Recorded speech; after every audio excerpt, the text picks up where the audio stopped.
बिस्मिल्लाहिर्रहमानिर्रहीम अस्सलाम वालेकुम व्यूअर्स। आज मैं जिस म्यूचुअल फ़ंड के बारे में बात करने वाला हूँ, ये म्यूचुअल फ़ंड उन लोगों के लिए डिज़ाइन किया गया है जो एक लंबे अरसे के लिए इन्वेस्टमेंट करना चाहते हैं, प्लस जो रिस्क ले सकते हैं क्योंकि रिस्क जो इंसान रिस्क ले सकता है वो ही ज़्यादा प्रॉफ़िट भी कमा सकता है। आज इस फ़ंड के बारे में हम बात कर रहे हैं, उस फ़ंड का नाम है एचबीएल स्टॉक फ़ंड। अब चूँकि नाम ही इसका स्टॉक फ़ंड है, तो इससे ये वाज़ेह हो जाता है कि ये फ़ंड डायरेक्टली स्टॉक मार्केट के अंदर इन्वेस्टमेंट करता है।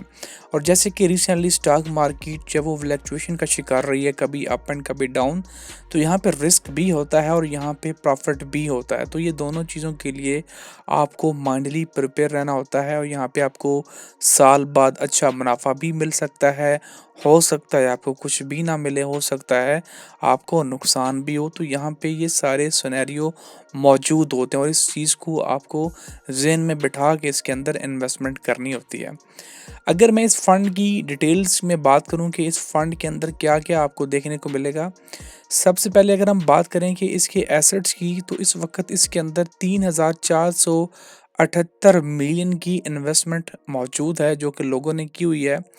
और इसकी जो लॉन्च डेट है वो 2007 से ये फंड जो है वो काम कर रहा है। मैनेजमेंट फ़ीस की बात की जाए तो यहाँ पे 3% पर एनम की मैनेजमेंट फ़ीस है।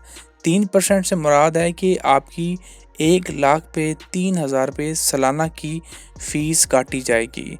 अगर यहाँ पे हम लोग इसके yearly expense ratio with levies की बात करें तो तकरीबन 5% इसका खर्चा आ जाता है, जिसमें ये जो मैनेजमेंट फ़ीस है वो भी इंक्लूड होती है इसके अंदर। तो टोटल जो है वो तकरीबन 5% यानी कि 1 लाख पे 5,000 रुपये इसका सालाना का जो वह खर्चा है। अब वो कौन सा खर्चा जिसमें ये टीम आपकी जो फ़ंड को मैनेज करती है, उस टीम की जो सैलरीज़ वगैरह हैं वो आपके इसी खर्चे अखराजात से निकलते हैं, तो ये उनके लिए ये सारा कुछ होता है। तो यहाँ पे अगर हम लिस्टिंग की बात करें तो ये जो लिस्टिंग है ये पाकिस्तान स्टॉक एक्सचेंज के अंदर जो वो लिस्टेड है और इसके जो ट्रस्टी हैं वो भी यहाँ पे मेंशन है। ये सेंट्रल डिपॉजिटरी ऑफ पाकिस्तान इसके ट्रस्टी हैं। बेंचमार्क की बात करें यानी बेंचमार्क उसको कहा जाता है कि ये फ़ंड कौन से किस चीज़ को फॉलो करता है। तो ये KSE 30 यानी स्टॉक मार्केट की टॉप 30 जो बेहतरीन परफॉर्म करने वाली कंपनी हैं उनको ये अपना टारगेट बनाकर उनको फॉलो करता है। और इसकी टाइप की बात करें तो ये एक ओपन एंड फंड होता है, यानी कि इसमें कोई टाइम की रिस्ट्रिक्शन नहीं होती है। आप जब चाहें यहाँ पे इन्वेस्ट कर सकते हैं और जब चाहें यहाँ से आप लोग निकल सकते हैं। इक्विटी स्कीम है, इक्विटी से मुराद होता है कि जो डायरेक्टली स्टॉक मार्केट के अंदर इन्वेस्टमेंट करते हैं। फ्रंट एंड लोड की बात करें तो जब आप यहाँ पे इन्वेस्ट करेंगे तो 2.5% आपसे उस वक़्त भी कटौती की जाएगी। ये उसमें जब वो ये आपके जो एक्सपेंस रेशियो है सालाना के वो इंक्लूड नहीं है। ये एक वन टाइम कटौती होती है। अगर आप 50 साल भी इसके अंदर इन्वेस्टमेंट किए रखेंगे तो ये आपका फ्रंट एंड लोड एक दफ़ा ही कटेगा। बैक एंड लोड जब यहाँ पे नहीं है, यानी कि अगर आप वापस अपने पैसे निकलवाना चाहते हैं तो यहाँ से आपसे कोई चार्जेस नहीं लिए जाएंगे। AM1 इसकी रेटिंग है जो कि बेहतरीन रेटिंग कंसीडर की जाती है। डीलिंग डेज़ जो यहाँ पे मेंशन है कि आप लोग मंडे से लेके फ्राइडे और फ्राइडे को भी इस टाइम जब यहाँ पे डीलिंग कर सकते हैं। अब यहाँ पे इसकी एसेट एलोकेशन यहाँ पे बयान की गई है कि ये फंड किस जगह पे अपनी इन्वेस्टमेंट की हुई है। कैश के अंदर इसकी इन्वेस्टमेंट इस वक्त 2.3% पड़ी हुई, यानी कि ना होने के बराबर है। ये सिर्फ इसलिए रखी जाती है कि अगर कोई बंदा इन्वेस्ट करके वापस अपने पैसे लेना चाहता है तो उनको फ़ौरन कैश दे दी जाती है। बाकी इसकी 93% इसकी जो इन्वेस्टमेंट है वो स्टॉक मार्केट के अंदर की हुई है। अगर हम सेक्टर वाइज बताएं कि कौन से सेक्टर के अंदर इसकी इन्वेस्टमेंट है, तो बैंक्स के अंदर 30% है। उसके बाद ऑयल एंड गैस के अंदर यहाँ पे 16% है। सीमेंट के अंदर 11%, फर्टिलाइज़र के अंदर 6%, टेक्नोलॉजीज़ के अंदर 5% और अदर्स के अंदर जो है वो 24% इसकी इन्वेस्टमेंट है। बाकी यहाँ पे इसकी टॉप 10 कंपनीज़ यहाँ पे मेंशन है कि टॉप 10 कौन सी कंपनीज़ के अंदर इसकी जो है वो यहाँ पे इन्वेस्टमेंट है, तो वो आप यहाँ पे देख सकते हैं। और यहाँ पे अगर हम फंड्स रिटर्न्स की बात करें तो यहाँ पे देखिए कि जब से ये फ़ंड लॉन्च हुआ है उससे लेके अब तक 642% का यहाँ पे रिटर्न मिल चुका है, यानी कि तकरीबन 20 साल की मैं बात कर रहा हूँ। अगर हम ईयर टू डेट की बात करें तो यहाँ पे तकरीबन पिछले 1 साल के अंदर 41% का यहाँ पे आपको मुनाफ़ा हुआ है। यहाँ पे 1 साल के यहाँ पे आप रिटर्न देख लें 48% हैं। पिछले 3 साल के रिटर्न्स अगर आप देखें तो ये 141% हैं। और तो इस हिसाब से अगर आप 5 साल के देखें तो 141% के यहाँ पे रिटर्न्स हैं।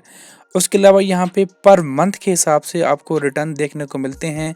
जनवरी के अंदर 3% का मुनाफ़ा हुआ, दिसंबर के अंदर तकरीबन 5% का, उसके अलावा नवंबर के अंदर 2%, अक्टूबर के अंदर ये माइनस में गया है, सितंबर के अंदर इसने 14% का रिटर्न दिया है, अगस्त के अंदर जब वो तकरीबन 9%, उसके बाद जुलाई के अंदर 6%, जून के अंदर जब वो तकरीबन कर लें 1.9%, इस तरह मई के अंदर भी 6.3%। तो यहाँ पे 1 साल के भी आपको रिटर्न देखने को मिल रहे हैं। तो यहाँ पे तकरीबन पिछले 1 साल के अंदर इस फंड ने 41% का रिटर्न आपको निकाल के दिया है। अब ये आपने याद रखना है कि ये फिक्स नहीं होता कि जी आपको मुनाफा होना ही होना है। सम टाइम यहाँ पे लॉसेस भी होते हैं, लेकिन उनकी जो परसेंटेज है वो तकरीबन काफ़ी कम होती है, लेकिन लॉसेस होते हैं, ज़रूर होते हैं। 1 लाख अगर आपने इन्वेस्ट किया है इस फंड के अंदर, जो कि करंट रेशो के हिसाब से 41% अगर रिटर्न बनता है तो वो 41,000 रुपये बनता है साल का।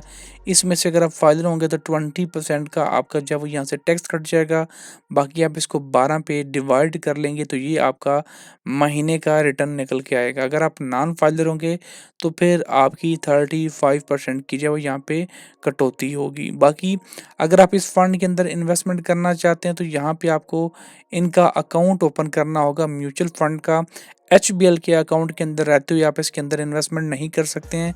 इसके लिए आपको म्यूचुअल फंड का अकाउंट ओपन करना होगा। इसके लिए यहाँ पे आप क्लिक करेंगे ओपन एन अकाउंट, इसके ऊपर क्लिक करके यहाँ पे आपके पास अकाउंट का ऑप्शन आ जाएगा। यहाँ पे 2 ऑप्शन है, एक बुनियादी बचत है और ख़ास सरमायाकारी है। तो बुनियादी बचत के अंदर आपको सिर्फ आईडी कार्ड के ऊपर ये आपका अकाउंट ओपन कर दिया जाएगा। अगर आप ख़ास सरमायाकारी अकाउंट ओपन करवाना चाहते हैं तो फिर यहाँ पे आपको जो है वो यहाँ पे अपने प्रूफ ऑफ इनकम देने होंगे, तभी आपका ये अकाउंट ओपन होगा।